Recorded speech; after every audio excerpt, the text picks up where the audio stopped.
kime gire geldim sana.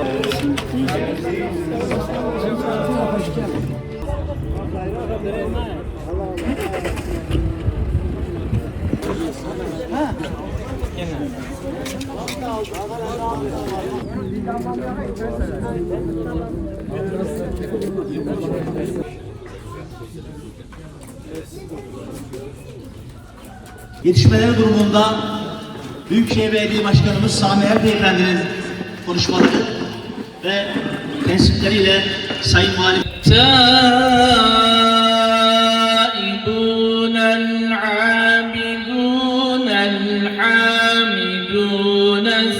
Deprem yaşamış şehirde her yapılan bina, eser, şehrimizin, insanımızın umudunu, geleceğe dair hayallerini daha da büyütmektedir.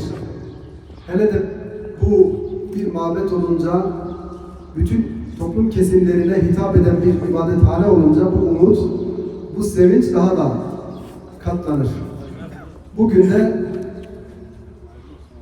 Kesrik camimizin, Kesrik Mahallesi bölgesi camimizin açılışını yapıyoruz. Elbette ki inşaatına başlarken açık söylemek gerekirse ben de arkadaşlarım da bu cami nasıl bitecek, bu kadar büyük, bu kadar kapsamlı bir inşaat nasıl biter, nasıl tamamlanır diye endişe etmedik değil. Ama başta dernek başkanımız, yanında din görevlimiz, mahalleli, hayırseverler gerçekten çok ciddi gayret ederek, fedakarlık göstererek, maddi manevi katkıda bulunarak el birlik ettiler ve bugün ortaya çıkan eser tam da mahalleliye, bize, milletimize, memleketimize yakışır güzellikte ve fonksiyonda cami oldu.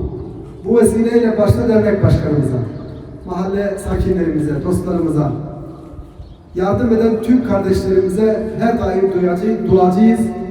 Hepsine ayrı ayrı teşekkür ediyorum. Kurumlarımız, kurum yetkililerimiz hassasiyeti zirveye çıkarırlar.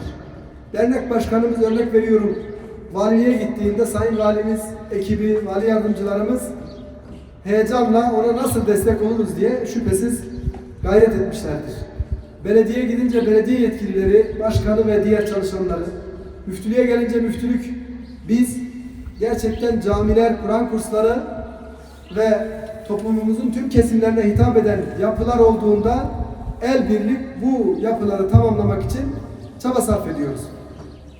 Burada tabii en büyük katkı ve gayret mahallelinin, sizlerin, hayırseverlerin, hayra koşan ve hayır yolunda yarışanların emeğidir.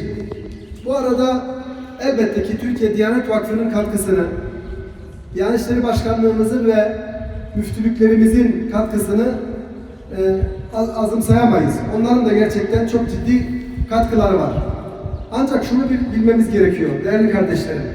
Malatya'da bizim müftülüğümüze bağlı il ve ilçelerdeki müftülüğümüze bağlı cami, Kur'an kursu, müftülük ve diğer yapılarımızdan toplam 215 binamız ağır hasar aldı veya yıkıldı.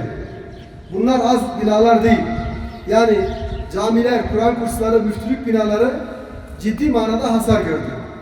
Şu an itibariyle 76 sanırım sayı, eğer güncellendiyse bilmiyorum ama bana en son söylenen sayı 76 ayrı mahallede inşaatımız devam ediyor.